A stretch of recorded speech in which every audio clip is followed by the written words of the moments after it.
He had only done the right thing. He'd found his boss, the formidable Elizabeth Sterling, collapsed and alone in a darkened hallway after the company's lavish anniversary gala. He'd helped her up, guided her through the gilded lobby, and driven her away from the prying eyes and whispered judgments.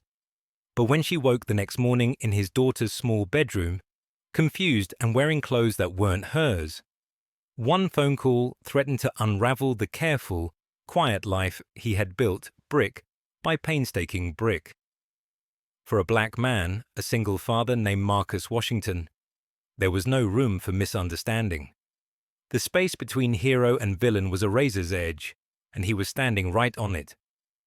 The night had started with a promise, whispered into the sweet-smelling curls of his 9-year-old daughter, Maya. He had knelt down, eye level with her, so she could see the truth of his words. Her costume, a vibrant explosion of felt and glitter she'd designed herself to be the sunbeam of hope in her school play, rustled with her excitement. He adjusted the golden circlet on her head, his calloused fingers gentle against her soft skin. He had promised her he would be there, front row center. He always was.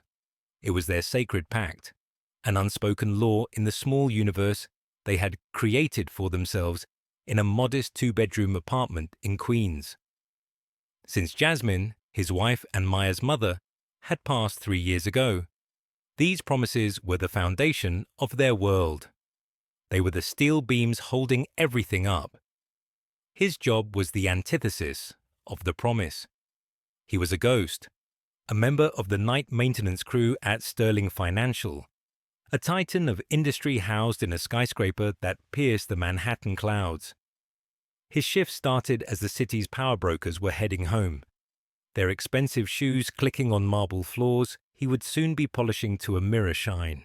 He was paid to be invisible, to erase the day's smudges and scuffs, to reset the stage for the next day's performance of wealth and power. He took pride in his work, in the quiet dignity of a job well done. But he was also acutely aware of his status within those hallowed halls. He was a shadow, and shadows were safe. Shadows didn't draw attention. They didn't get misread. He had a system. Clock in at 7 p.m. Work his way from the 41st floor down. By 10:30 p.m., he'd be on the executive floor, the 50th. That night, the gala was still winding down in the grand ballroom on the 10th floor, but the upper offices were mostly deserted. The silence was his companion, the hum of the building's HVAC system his nightly soundtrack.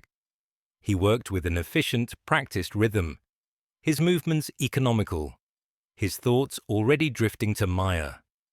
Mrs. Patterson, their saint of a neighbor, was with her, probably quizzing her on her lines one last time. The play started at 8 p.m. the next evening. He'd be off by 3 a.m., sleep for a few hours, then spend the whole day with his girl, building up the excitement. The 50th floor was different. It was a cathedral of corporate power. The air felt thinner, cleaner. The art on the walls wasn't generic hotel fare. It was real, with small brass plaques bearing names he didn't recognize, but knew were important. And at the end of the hall, behind a set of imposing double doors, was the office of Elizabeth Sterling, the CEO, the Ice Queen, some of the day staff called her. A brilliant, ruthless woman who had inherited the company from her father and tripled its value. Marcus had only ever seen her in passing, a blur of expensive tailoring and focused intensity, her eyes always fixed on a point somewhere in the future. He was wiping down the glass walls of a conference room when he heard it, a soft thud from down the hallway near her office. It wasn't the usual building groan or the click of a settling pipe. It was a human sound. Heavy, wrong. His body went on high alert. The hypervigilance that was a constant, low-level hum in his subconscious spiked into a blaring alarm. A black man, alone on the executive floor at night, investigating a strange noise. The calculus of risk was immediate, instinctive. The smart thing to do was to ignore it. Call security on his radio, let them handle it, and continue his work. Stay invisible. But then he heard a soft, choked sob. It was a sound of pure, unadulterated despair. It cut through the layers of his caution. It wasn't the sound of a threat. It was the sound of a wound. He thought of Jasmine in her final weeks, the way a small broken sound in the middle of the night would tear him from sleep. He couldn't ignore it. He put down his cleaning cloth and moved slowly, deliberately, down the plush carpeted hallway. His rubber-soled shoes made no sound. There, slumped against the wall just outside her office doors, was Elizabeth Sterling. Her elegant silver evening gown was rumpled. One of her diamond earrings was missing. Her perfectly coiffed blonde hair was a mess of loose strands. An empty champagne flute lay on its side a few feet away, a dark stain spreading on the pale carpet. Her shoulders were shaking, her face buried in her hands. She was weeping. Not the composed, single tear rolling down a cheek kind of crying he might have imagined from such a woman, but a raw, gut-wrenching grief that seemed to shake the very air around her. He stopped. The calculus of risk returned, screaming at him now. This was the CEO, the most powerful person in the building. Vulnerable, intoxicated it seemed, and he was the only one there. Every instinct for self-preservation told him to back away, to melt back into the shadows and pretend he had seen nothing. One misunderstanding, one wrong interpretation of his presence, and his life could be ruined. His job, his reputation, his ability to provide for Maya, all of it was fragile. He knew this in his bones. The world did not give men who looked like him the benefit of the doubt. He could see the headline already. The internal security report.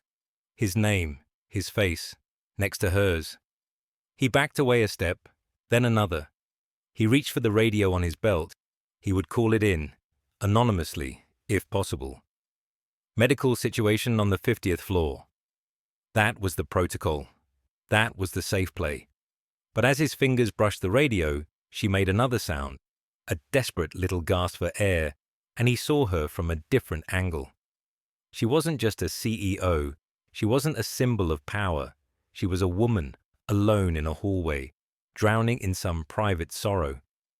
He saw the deep, lonely sadness in her posture, a sadness he recognized. It was the same hollowed-out shape his own grief had taken after Jasmine was gone. He remembered sitting on their bedroom floor, surrounded by her things, feeling like the world had been hollowed out. Maya's voice floated into his head, a memory from a few weeks prior when they'd seen an elderly woman crying on a park bench. He had started to steer Maya away, not wanting to intrude, but Maya had pulled on his hand. "Daddy, she looks sad," she had whispered, "like the kind where you smile but your eyes don't, except she's not even trying to smile." Before he could stop her, Maya had walked over, picked a small, bright yellow dandelion, and offered it to the woman. The woman had looked up, startled, and then a real, watery smile had broken through her tears. He looked at Elizabeth Sterling. Her eyes weren't smiling. She wasn't even trying. He thought of Jasmine. What would she have done? Jasmine, who always saw the person, not the position. Jasmine, who would have walked right over and offered a hand. His promise to Maya was to be there for her, but his promise to Jasmine's memory was to be a good man, a man she would have been proud of, a man their daughter could look up to. Being a good man meant not walking away. He took a deep breath, the sanitized, refrigerated air filling his lungs. He let go of his radio. He walked forward, his steps now audible, deliberate. He wanted her to hear him coming. He didn't want to startle her. "Mom," he said, his voice soft but clear. "Miss Sterling, are you all right?" She flinched, her head snapping up. Her eyes were red-rimmed and unfocused, swimming with tears and confusion. She looked at him, but he wasn't sure she was really seeing him. She saw a shape, a uniform, a janitor. "Go away," she slurred, her voice thick. "Leave me alone." She tried to push herself up, using the wall for leverage, but her limbs wouldn't cooperate. Her silk dress hitched up and she slid back down with a frustrated sigh.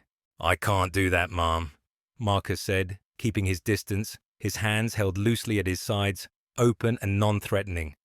"You're not well. Can I call someone for you? A family member? A friend?" He was thinking about the time. It was already past 11 p.m. His neat schedule was in tatters. A knot of anxiety tightened in his stomach. But the sight of her, so utterly broken, overrode it. "No," she said, shaking her head, which seemed to make her dizzier. "No one. There's no one." The words were so bleak, so final. They hung in the air like a death sentence. A woman who commanded a global empire, who could have anything or anyone at her beck and call, and her answer was no one. The profound loneliness of it hit Marcus harder than her tears. He knew that feeling. The first few months after Jasmine died, the world had felt crowded with people, none of whom could reach the isolated island of his grief. "Okay," he said calmly. "Okay, but you can't stay here in the hallway. We need to get you somewhere safe. Can you stand if I help you?" He held out a hand, a simple offer. She stared at it for a long moment, as if it were a foreign object she couldn't identify. Then, with a shuddering breath, she reached out and took it. Her hand was cold, her grip surprisingly weak. He pulled gently, and she staggered to her feet, leaning heavily against him. The scent of expensive perfume and stale champagne washed over him. She was taller than he'd realized, and her weight was almost a dead weight. "My office," she mumbled, gesturing vaguely toward the double doors. "Just get me to my office." He guided her the few feet to the doors. They were locked. "Key card," she whispered, fumbling with the small, beaded clutch purse that had been lying on the floor. Her fingers were clumsy. She dropped it twice. Marcus picked it up, his hands steady. "Allow me," he said. He opened the purse. Inside was a lipstick, a phone, and a single key card. He swiped it, and the lock clicked open. The office was vast and dark, the city lights twinkling through the floor-to-ceiling windows like a blanket of scattered diamonds. He guided her toward a plush leather sofa. She collapsed onto it, her body folding in on itself. She was mumbling now, fragments of sentences. He said, "After all these years, my own father's company." It was a story he wasn't meant to hear, a private agony spilling out in the dark. He knew he should leave, get her a glass of water and leave. His job was done. He had helped. He found the small kitchenette tucked away behind a paneled wall and filled a glass with water. When he came back, she was trying to sit up again. "I have to go home," she said, a new urgency in her voice. "Can't stay here. They'll talk." "Okay, Mrs. Sterling. I can call a car for you. Where do you live?" He took out his own phone, ready to open the rideshare app. She blinked at him, her brow furrowed in concentration. I don't know." The words were faint. "The driver, he always knows." She gestured to her own phone, lying on the cushion beside her. "Call, David." He picked up her phone. It was locked. Face ID. "Miss Sterling, it needs your face to unlock." She tried to focus on the screen, but her eyes wouldn't track. She gave up with a groan, letting her head fall back. "Useless," she muttered. Marcus felt a fresh wave of anxiety. This was getting more complicated by the second. The security guards who patrolled the lobby would see him walking out with the CEO in this state. The questions, the reports, the scrutiny. It was exactly what he spent his life trying to avoid. "Okay, let's try this," he said, his voice a mask of calm he did not feel. "Do you have your keys? Your apartment keys?" If he could just get her to her building, he could hand her off to her doorman. A clean handoff. He could disappear back into the night. She shook her head. "Don't need them. Biometrics. Fingerprint." She held up a shaky hand. then let it drop. Of course, a high-security building with fingerprint scanners. He was locked out before he even got there. He stood in the middle of her cavernous office, the sleeping city glittering below, and weighed his options. They were all bad. Option A, leave her here. She was on the sofa, safe from the hallway, but she was intoxicated and deeply distressed. What if she tried to leave on her own and fell? What if she choked? He couldn't live with that. Option B, call building security or 911. This would create an official incident report. His name would be all over it. Night janitor finds intoxicated CEO. The implications, the whispers, the potential for it to be twisted into something ugly were enormous.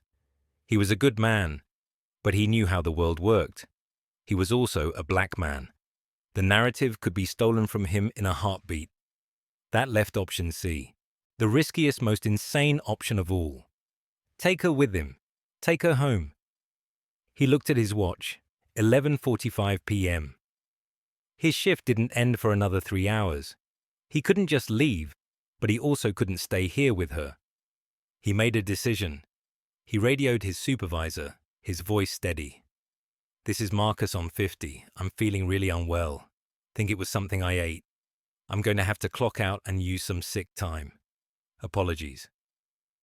It was a lie, and he hated it, but it was the cleanest way out. His supervisor, a man who valued predictability above all else, grunted his assent, annoyed but accepting. Now for the hard part. He went back to Elizabeth. "Miss Sterling," he said, his voice firm, "you can't stay here, and I can't get you into your home. I'm going to take you somewhere safe for the night. You have my word. I will make sure you are okay." She looked at him, a flicker of something. Fear. Trust. In her unfocused eyes. She gave a small, almost imperceptible nod. Getting her out of the building was a nightmare. He had to half-carry her, her arms slung over his shoulder, his own body shielding her from view as much as possible. He used a service elevator, his heart pounding with every floor they descended. He prayed they wouldn't run into anyone. By some miracle, the back exit was clear. The cold night air hit them, and she shivered violently. The drive to Queens was a long, silent ordeal. She passed out in the passenger seat of his 10-year-old sedan, her head lolling against the window. The contrast between her diamond-dusted gown and the worn upholstery of his car was stark. He drove carefully, his knuckles white on the steering wheel. With every red light, every passing car, he felt a fresh spike of adrenaline. What was he doing? This was madness. He was bringing a powerful, intoxicated white woman to his home in the middle of the night. He was a widower, a single father. The potential for this to be misconstrued was catastrophic. It was a 5-alarm fire of risk. He thought of Maya, sleeping peacefully in her bed. He thought of the promise he had made her for the next evening's play. He had to fix this. He had to get Miss Sterling sobered up and back to her own life before she even realized where she had been. He needed this entire incident to be a non-event, a blip that disappeared with the morning sun. When he finally pulled up to his building, the challenge of getting her upstairs seemed insurmountable. He managed it somehow, one slow, agonizing step at a time, praying none of his neighbors were awake. He opened his apartment door and was greeted by the familiar, comforting scent of home. Cinnamon from the tea Mrs. Patterson always made, the faint, clean smell of Maya's shampoo. It was his sanctuary, and he had just brought the biggest threat imaginable right into the heart of it. He guided Elizabeth past his own small bedroom and to Maya's room. It was the only other option. His own room was his and Jasmine's, a space still filled with her memory. He couldn't. Maya's room was a world of soft pinks and bright yellows, with her drawings taped to the walls and a row of stuffed animals guarding her pillows. He had an inflatable mattress for when Maya's cousins stayed over. He would sleep on that, on the floor. He gently laid Elizabeth down on top of Maya's unicorn-themed comforter. She was still in her ruined evening gown. He couldn't leave her like that. It felt wrong, disrespectful. He went to his own closet and pulled out a drawer he rarely opened. It held some of Jasmine's old things. He found a soft, worn pair of grey sweatpants and a large, comfortable sweatshirt. They were clean, smelling faintly of the cedar chest he kept them in. His hands trembled as he did it, but he managed to gently remove her gown and dress her in Jasmine's clothes. He was meticulous, professional, his touch as impersonal as a doctor's. He was just helping someone who couldn't help themselves. That's what he told himself. He averted his eyes, focusing on the task, his heart a frantic drum against his ribs. He pulled the comforter up to her chin. He took her expensive shoes off and placed them neatly by the door. He put her clutch purse on the nightstand. Then he backed out of the room, closing the door softly behind him. He inflated the mattress in the small living room, his body exhausted, but his mind racing. He couldn't sleep. He sat on the edge of the mattress, his head in his hands. He had missed his daughter's school play. The thought landed with the force of a physical blow. No, wait. The play was tomorrow night. Friday. Tonight was Thursday. A wave of relief washed over him, so potent it almost made him dizzy. He hadn't broken his promise yet. There was still time. He just had to get through this night, get through tomorrow morning. He had to get Elizabeth Sterling out of his apartment and back to her life before Maya even woke up. He lay down, but sleep wouldn't come. He stared at the ceiling, listening to the quiet sounds of his apartment. He heard Elizabeth stir and mumble in her sleep. He heard the hum of the refrigerator. He thought about Jasmine. He could almost hear her voice, a mix of concern and wry amusement. Marcus Washington, you never do things the easy way, do you? He closed his eyes. He had made a dangerous choice. A choice between staying invisible and being a good man. He could only pray he had chosen correctly. The first light of dawn was filtering through the blinds when he finally drifted into a fitful, shallow sleep. He dreamed of stages and spotlights, of Maya looking for him in a crowd, her face, usually so bright, clouded with disappointment. He woke with a jolt, his heart pounding. It was 6:30 a.m. He could hear the shower running in the bathroom. Maya. She was an early riser. He scrambled up, his body stiff from the air mattress. He had to intercept her. He couldn't let her walk into her own room and find a stranger sleeping in her bed. He met her as she came out of the bathroom, a towel wrapped around her head like a turban. "Hey, sweet pea," he said, forcing a cheerfulness he didn't feel. "Morning." She looked up at him, her big brown eyes full of sleepy innocence. "Daddy, you're home early." "Yeah, wasn't feeling so great last night," he said, guiding her toward the kitchen. "How about I make you my world-famous pancakes for breakfast?" It was his go-to distraction. "But my clothes are in my room," she said, starting to turn. "I'll get them," he said, a little too quickly. "You just sit right there and supervise the pancake batter." She gave him a curious look but sat down at the small kitchen table. He rushed to her room, his heart in his throat. He opened the door a crack. Elizabeth was still asleep, her breathing deep and even. He crept in, grabbed Maya's school uniform from her chair, and backed out again, closing the door with a silent click. He felt like a spy in his own home. He managed to get Maya fed and ready for school without any more questions. The entire time, his ears were strained, listening for any sound from the bedroom. Nothing. He walked her to the bus stop at the corner, just as he did every morning. He hugged her tight, breathing in the scent of her shampoo. "I'm so excited for your play tonight, sweet pea," he said, his voice thick with emotion. "I'll be right there in the front row, cheering the loudest." "I know, Daddy," she said, smiling up at him. "You always are." The bus arrived and she climbed on, turning to wave at him from the window. He waved back until the bus was out of sight. The simple, normal routine felt like a lifeline. But as he turned back toward his apartment building, the weight of the situation crashed down on him again. Now, he had to deal with a woman sleeping in his daughter's bed. When he got back inside, the apartment was silent. He made a pot of coffee, the familiar ritual calming his nerves. He needed to handle this perfectly. He would write a note, a simple, clear explanation. He found a piece of paper and a pen. "Miss Sterling," he began, "you were unwell last night at the office. I could not get you into your home, so I brought you here to make sure you were safe. My name is Marcus Washington. I work on the night maintenance crew. Your purse and shoes are by the door. I've left a bottle of water and some aspirin on the nightstand. I hope you are feeling better." He read it over. It was factual, respectful, and established a clear, professional boundary. It was the best he could do.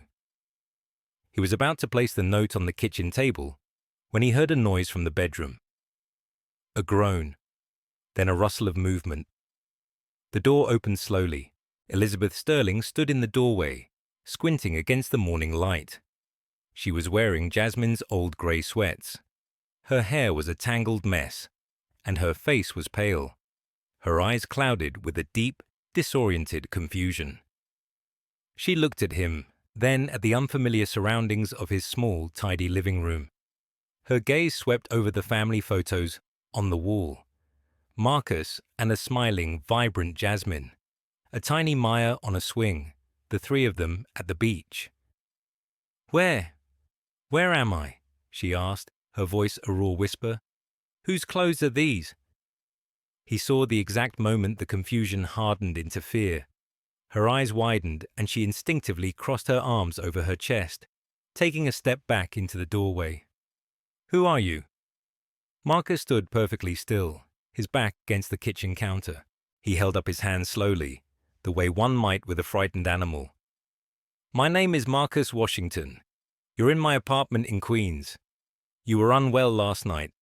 I brought you here because you couldn't get home." Her eyes darted around the room again, trying to piece together a narrative. He could see the frantic calculations happening behind her eyes. A strange man, a strange apartment, clothes that weren't hers, a gap in her memory. He saw her gaze fall on the rumpled air mattress on the living room floor. He saw her look back at him, at his dark skin, his imposing height, and he knew, with a sickening certainty, how this was going to play out. It didn't matter what had actually happened. The story that the world would believe was already writing itself. Her hand went to the clutch purse he had left on the nightstand. She grabbed it, her fingers fumbling as she pulled out her phone. She backed further into the bedroom, her eyes never leaving his, a raw terror in them. "Don't come near me," she said, her voice shaking. He heard her fumbling with the phone, her breath coming in ragged gasps. He heard her press a number. And then he heard her voice, raw and terrified, coming through the thin bedroom door. "Rachel, it's me. I need help." A pause. "I don't know where I am. I woke up in some man's house, a man's apartment." Her voice cracked. "I'm wearing clothes that aren't mine.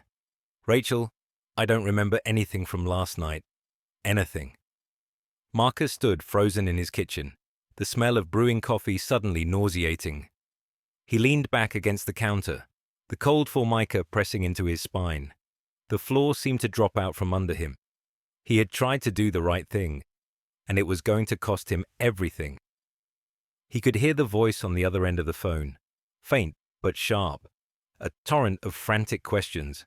Elizabeth's answers were broken, choked with fear. "I don't know who he is. He says he works at the company. Maintenance. Yes, he's black. Rachel, what do I do?" The words hung in the air, each one a hammer blow against the fragile structure of his life. Yes, he's black. The descriptor, offered as a key piece of information, a threat assessment, confirmed his deepest fears. In that moment, he wasn't Marcus Washington, the man who helped her. He was a demographic, a statistic, a threat profile. He closed his eyes, and the image of Maya's smiling face at the bus window filled his mind. Her play was tonight. He had promised. How could he be in the front row if he was in a jail cell? The thought was so horrific, so viscerally terrifying, that it almost buckled his knees. He had spent his entire life walking a tightrope, being twice as careful, twice as courteous, just to be considered half as good. He never jaywalked. He always kept his receipts. He spoke politely to police officers, even when his heart was pounding. He had built a fortress of good conduct around himself and his daughter, and in one night, by choosing compassion over caution, he had invited the enemy right inside the gates. The note he had written was still in his hand. It felt flimsy, useless. His word against hers. His word against the story her fear was creating. A story her powerful lawyer friend was no doubt amplifying on the other end of the line. He could hear the escalating panic in Elizabeth's voice, fueled by the unseen Rachel. She wants me to leave, to not touch anything, to wait for her at the corner. She's calling the police. The police. The word landed in the quiet apartment like a grenade. Marcus opened his eyes. His paralysis broke. He couldn't just stand here and let this happen. He walked to the bedroom door and knocked softly. "Miss Sterling?" His voice was raspy, but he forced it to be even. "Miss Sterling, my name is Marcus Washington. I work the 3 p.m. to 3 a.m. maintenance shift at your company. You can check the employee logs. Last night I found you collapsed and distressed outside your office after the gala. You were unable to get into your home. I made a decision to bring you here to ensure your safety." He spoke to the closed door, his words measured and clear. "I slept on the air mattress in the living room. You have been in my daughter's bedroom all night. The clothes you are wearing belong to my late wife. I put them on you because your gown was... You were not comfortable. I have not harmed you. I was only trying to help." He paused, taking a ragged breath. "My daughter's name is Maya. She is 9 years old. Her picture is on the wall. I am a single father. All I have in this world is my daughter and my good name. Please, please, do not do this." There was silence from inside the room. He could hear her shallow breathing. He could hear the faint, tinny sound of Rachel's voice still talking on the phone. He had laid out the facts. He had appealed to her humanity. Now, it was out of his hands. He felt a profound, bone-deep weariness. He had done everything he could to control the narrative, to be the author of his own life, but he was powerless against the fear and prejudice of others. He walked back into the living room and sank onto the edge of his sofa. He looked around the small, love-filled space he had worked so hard to create. Maya's crayon drawing of a smiling sun was stuck to the refrigerator with a magnet. A stack of her favorite library books sat on the coffee table. Jasmine's favorite quilt was draped over the armchair. This was his life. This was everything. And a woman he had tried to help was about to burn it all to the ground. He waited. Each second stretched into an eternity. He heard the bedroom door open again. Elizabeth stood there, the phone still pressed to her ear. Her eyes, though still frightened, held a new flicker of uncertainty. Her gaze drifted from him to the family photos on the wall. She lingered on the one of them at the beach. Marcus holding a laughing Maya on his shoulders. Jasmine beside them, her arm around his waist, her face radiant with joy. He saw her eyes soften, just for a fraction of a second. She looked at the rumpled air mattress again, then back at him. Her gaze was searching now, not just accusing. She was seeing the details, the worn but tidy furniture, the children's books, the overwhelming evidence of a life, a family life, that didn't square with the monster her friend was likely painting him as. She lowered the phone from her ear slightly. "You have a daughter," she whispered. Her voice was different, quieter. "Yes," he said, his own voice barely audible. "Her name is Maya. This is her room." Yes. She looked down at the grey sweatshirt she was wearing, her fingers tracing the worn fabric at the cuff. And these clothes? They belong to my wife, he said, the words catching in his throat. She passed away 3 years ago. A wave of emotions washed over Elizabeth's face. Confusion, doubt, and the dawning horror of a terrible mistake. She lifted the phone back to her ear. Her voice was low but firm, cutting off the stream of words coming from the other end. Rachel, wait, just wait. She walked slowly out of the bedroom and into the living room, her eyes taking everything in. She saw the note he had written, still sitting on the kitchen counter where he'd dropped it. She picked it up. Her hand trembled as she read his neat, careful handwriting. He watched her face as she read the words. He saw the tension in her shoulders begin to dissolve. He saw the fear in her eyes being replaced by a deep, gut-wrenching shame. She read the note twice, then looked up at him. "You slept out here?" she asked, gesturing to the air mattress. "Yes," he said simply. "All night?" "Yes." She closed her eyes, a single tear tracing a path through the grime on her cheek. "Oh, God," she whispered. "What have I done?" She raised the phone to her mouth again. Her voice was completely different now, clear, steady, filled with an authority that Marcus recognized from the office. "Rachel, I need you to listen to me very carefully," she said. "Nothing happened. Do you hear me? Nothing. I was wrong. I panicked." She took a deep breath, her gaze meeting Marcus's. She held it, a silent apology passing between them. "He helped me," she said into the phone, her eyes still locked on his. "He helped me when I was a complete mess and had no one else. He brought me to his home to keep me safe. He slept on the floor. He gave me his late wife's clothes. He has a daughter." She paused, her voice breaking slightly. "He treated me with more dignity than I deserved. Did you call the police? Call them back. Right now. Tell them it was a mistake. A false alarm. Fix it, Rachel. Fix it now." She listened for a moment, then said, "I don't care what it looks like. I'm telling you what happened. Fix it." She ended the call, her hand dropping to her side. The phone clattered to the floor. The silence that followed was immense, heavy with everything that had just happened and everything that hadn't. Marcus felt a tremor go through his body, the release of a tension so profound he hadn't even realized he was holding it. He hadn't been arrested. The police weren't coming. For now, he was safe. He let out a breath he felt like he'd been holding for hours. It wasn't relief. Not yet. It was just the barest minimum of survival. Elizabeth stood in the center of his living room, looking small and lost in the oversized sweats. The powerful CEO was gone, replaced by a woman awash in mortification. "Mr. Washington, Marcus," she began, her voice trembling. "I am so sorry. I don't know what to say. I was scared, and I didn't remember, and I just assumed the worst. It was horrible of me. Unforgivable." Marcus nodded slowly. He was too drained to be angry. He was just tired. "You were scared," he said, his voice flat. It wasn't an excuse, just a fact. He understood fear. He lived with it every day. His fear was just of a different kind.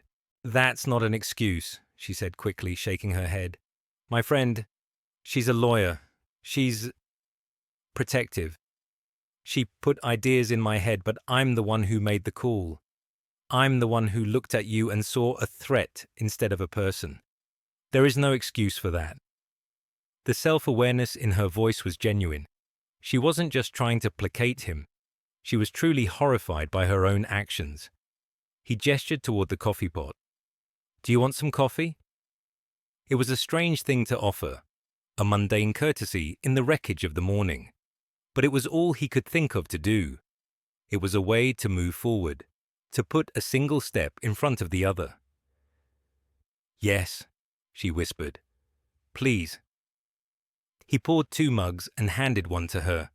Their fingers brushed, and she flinched, pulling her hand back as if she'd been burned.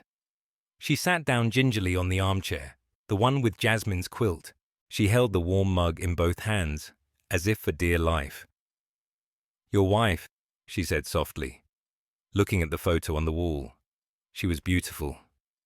"Yes, she was," Marcus said, his voice quiet. He sat on the sofa opposite her. The air was still thick with tension, but the nature of it had changed.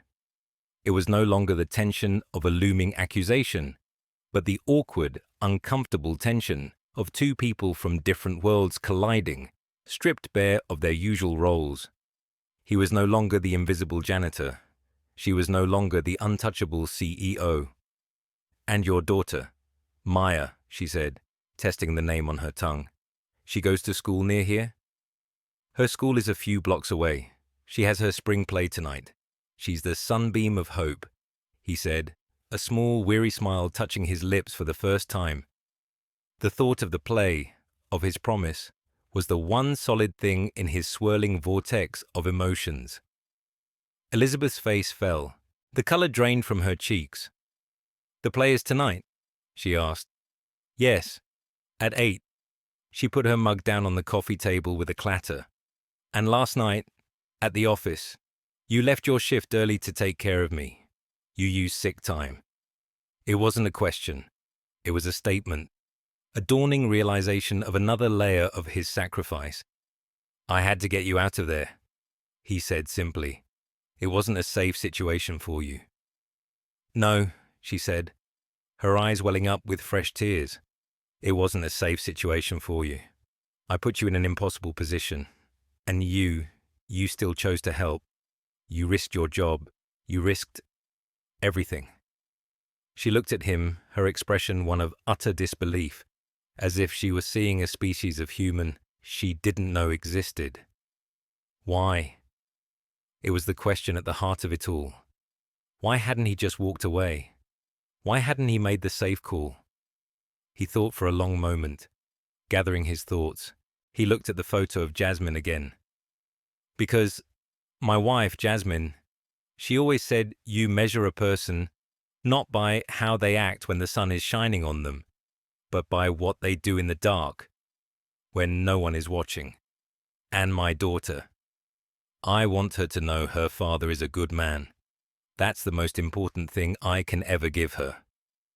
He looked down at his own hands, the hands that polished floors and fixed pipes, the hands that had gently dressed her in his wife's clothes. Sometimes, being a good man means not walking away. His words hung in the air between them. Elizabeth stared at him, her mouth slightly agape. The cynical, transactional world she lived in had no framework for this kind of thinking.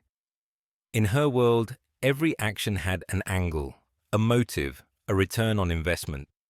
What he was describing was a currency she didn't trade in. Pure, unadulterated integrity. "I have to fix this," she said, her voice gaining a new resolve. It was the CEO voice again, the problem solver. "First of all, I need to get out of your hair. My friend Rachel is arranging a car. She's chastened. She'll have it wait down the block." She stood up, pacing the small living room. "I need to make this right. The sick day, I'll have HR erase it.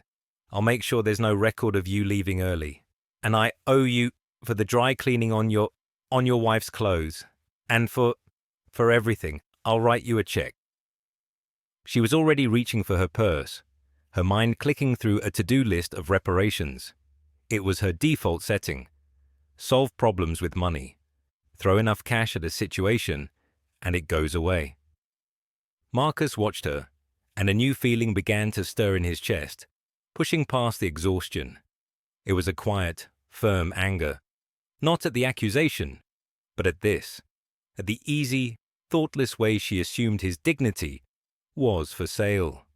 "My voice Sterling," he said, his voice low and steady, cutting through her frantic planning. She stopped, turning to look at him. "Please don't." "Don't what?" she asked, confused. "I'm just trying to—" "I don't want your money," he said. The words were simple, but they carried an immense weight. I didn't help you for money. I didn't help you because you're my boss. I helped you because you were a person in distress, and I would have done it for anyone." He stood up, meeting her gaze. He was no longer the deferential employee. In his home, surrounded by the life he had built, he was her equal. "My actions weren't a transaction. Please don't treat them like one. It cheapens the gesture." He saw the sting of his words land. Her face flushed, a mixture of embarrassment and surprise. She had likely never been spoken to this way, especially not by someone she considered so far beneath her on the social ladder. She opened her mouth to argue, then closed it. She saw the unwavering conviction in his eyes. He wasn't posturing. He meant it. "My wife's clothes," he continued, his voice softening slightly, "are not a dry cleaning bill. They're a memory. You can just leave them. And the sick day, don't worry about it. I don't want any special treatment at work. I just want to go back to being invisible. I want to do my job, go home to my daughter, and have this night never be spoken of again." "I can't do that," she said, her voice barely a whisper. "I can't pretend this didn't happen. You can't ask me to." "It's what's safest for me," he said, the hard truth of it sitting between them. "For you, this is an embarrassing morning. For me, it was almost the end of my life as I know it. The best thing you can do for me is forget you were ever here." A car horn honked softly from the street below. "That's my car," she said. She looked around the apartment one last time, as if trying to memorize it. She looked at him, her eyes full of a complex storm of gratitude, shame, and a dawning respect. "You are a better person than I am, Marcus Washington." "I'm just a father trying to do his best," he replied. She walked to the bedroom and came back a moment later, holding Jasmine's folded sweats. She placed them gently on the armchair. "Thank you," she said. She walked to the door, then paused, her hand on the knob. "The play. What time did you say it was?" 8:00, he said, confused by the question. "And the school?" "PS 204 on 41st Avenue. She nodded, a strange, determined look on her face. "Thank you," she said again, and then she was gone. He listened to her footsteps descending the stairs, the sound of a car door opening and closing. And then, silence. The apartment was his again. He was alone. He sank back onto the sofa, the adrenaline finally draining away, leaving him feeling hollowed out and shaky. He had survived, but something had fundamentally changed. The careful wall of invisibility he had built around himself had been breached. He had been seen, and for the first time, he wasn't sure if that was a good thing or a bad thing. The rest of the day passed in a blur. Marcus tried to sleep, but his mind wouldn't shut off. He kept replaying the morning's events, the terror, the relief, the strange, unresolved conversation. He cleaned the apartment with a manic energy, trying to scrub away the lingering tension. He picked up Maya from the bus stop, plastering a wide, happy smile on his face. She was vibrating with excitement about the play, and her joy was an infectious, healing balm. "Are you sure you're feeling better, Daddy?" she asked, her small hand in his. "You look tired." "I'm feeling much better, sweet pea," he said, squeezing her hand. "Just didn't sleep well, but I wouldn't miss your big night for anything in the world. I've been looking forward to it all week." And it was true. This right here was his North Star. Her happiness was the point of it all. As they got ready that evening, the weight of the morning began to lift, replaced by the familiar, happy jitters of a school event. He helped Maya into her Sunbeam of Hope costume, the glittery felt seeming even brighter than before. He braided a gold ribbon into her hair. She practiced her one big line for him. "Even after the longest night, the sun will always rise." Her voice full of earnest conviction. He felt a lump form in his throat, out of the mouths of babes. They arrived at the school auditorium early. It was buzzing with the chaotic energy of parents and costumed children. Marcus found a seat in the third row, center aisle. Not quite the front row he'd promised, but the best he could find. He settled in, the program clutched in his hand. He watched Maya line up with the other kids backstage, her little face a mixture of excitement and nerves. She caught his eye and gave him a small, brave wave. He gave her a big thumbs up, his heart swelling with a love so fierce it almost hurt. This was real. This was what mattered. The lights dimmed and a hush fell over the crowd. The play began. It was a charming, slightly clumsy production, full of missed cues and earnest, off-key singing. And it was perfect. Marcus watched, completely captivated. He saw the other parents, their faces illuminated by the glow of their phone screens as they recorded every moment. He saw the pride, the love, the shared experience of parenthood that connected them all. Finally, it was time for Maya's scene. The stage was dark, representing the longest night. Then, a single spotlight hit the center of the stage, and Maya walked into it, her costume shimmering. She took a deep breath, puffed out her chest, and delivered her line. "Even after the longest night, the sun will always rise," she declared, her voice ringing out with surprising confidence. The auditorium erupted in applause. Marcus was on his feet, clapping louder than anyone, tears blurring his vision. That was his girl, his sunbeam of hope. She had faced the dark and brought the light. In that moment, he felt a profound sense of peace.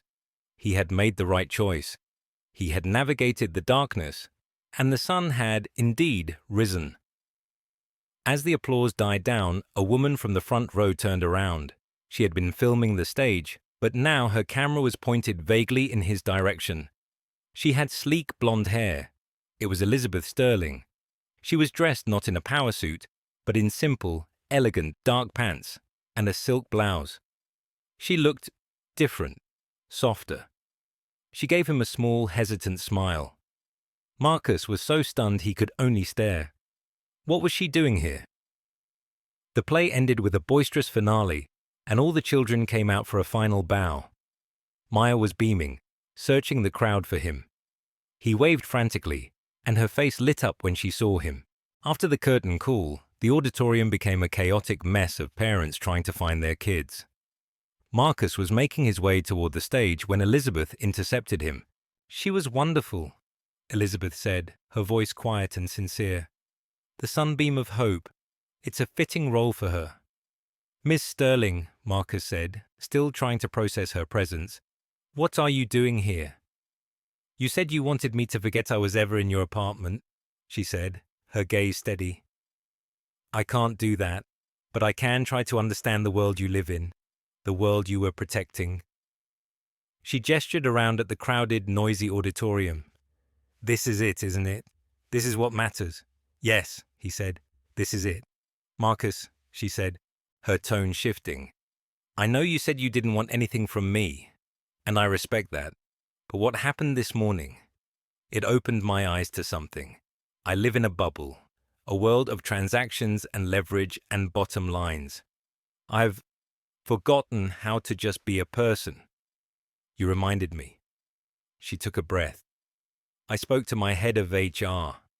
I told him I want to start a new company-wide initiative, a scholarship fund for the children of our support staff, the maintenance crews, the mailroom, the cafeteria workers, a real substantial fund for college or trade school, and I'm going to personally endow it. It's not a transaction for what you did. It's a course correction. For me. For the company." Marcus was speechless. He had expected a check, an awkward apology. He had not expected this. This was not about him. This was bigger. This would help dozens of families, people like him, who worked in the shadows of the skyscraper, unnoticed. "And one more thing," she said, reaching into her bag. She pulled out a small, beautifully wrapped gift. "This is for Maya. It's not from me. It's from a secret admirer who was very impressed by her performance." She handed it to him. "Please, it's just a book." "Daddy!" Maya's voice cut through the noise. She ran up and threw her arms around his legs, her face flushed with post-performance glory. Did you see me? Was I good? You were more than good, sweet pea, he said, scooping her up into a hug. You were the best sunbeam I have ever seen. He held her tight, his cheek against her glittery costume. Maya looked over his shoulder and saw Elizabeth standing there. She didn't see a CEO. She saw a woman with a kind, sad smile. Hi, Maya said. Hi, Maya, Elizabeth said softly. You have a very special dad. I know, Maya said simply, as if it were the most obvious fact in the world. Marcus put Maya down and handed her the gift. This is for you from a secret admirer. Maya's eyes went wide. She carefully unwrapped it. It was a beautiful leather-bound edition of her favorite book series. Tucked inside the front cover was a small handwritten card. It said, "To the sunbeam of hope, never stop shining. A friend." Later that night, after Maya was asleep, her new book clutched in her arms. Marcus stood by his living room window, looking out at the lights of Queens. The city was a tapestry of countless stories, countless lives intersecting in unseen ways. For years, he had tried to live his life invisibly, to avoid mistakes, to never give anyone a reason to question his character. But that night, he had made a different choice, a dangerous choice, and somehow, against all odds, it had led him here, to a place of new understanding. He hadn't just been seen, he had been recognized. Elizabeth Sterling hadn't just apologized. She had changed. She had taken her privilege and her power and used it not to erase her mistake, but to build something good from it. The scholarship fund was not a payment. It was a testament. It was proof that his act of simple human decency had sent a ripple out into the world, one that would touch lives long after the memory of that terrible morning had faded. Maybe the world wasn't fair. Maybe it never would be. The razor's edge he had stood on was still there, and he knew he would have to walk it for the rest of his life. But maybe, just maybe, there were more people like Elizabeth Sterling. People who were capable of seeing past their fear and their prejudice. People who could be reached. People who, when shown the truth, would choose to do the right thing. He thought of Jasmine, and he knew she would be proud. Not just because he had been a good man, but because he had allowed his goodness to be seen, and in doing so, had inspired it in someone else. He looked at the photo on the wall, at her radiant smile. He was still grieving, and perhaps a part of him always would be. But for the first time in a long time, the grief didn't feel like an anchor holding him in place. It felt like a compass, pointing him forward. He was no longer just honoring her memory by staying safe. He was honoring it by living fully, by taking risks for what was right, and by teaching his daughter that the most powerful light is the one that shines from within. From the other room, Maya murmured in her sleep, and Marcus smiled. The sunbeam of hope was dreaming, and for the first time in a very long time, her father felt the warmth of the sun on his own face. The longest night was over. A new day had begun,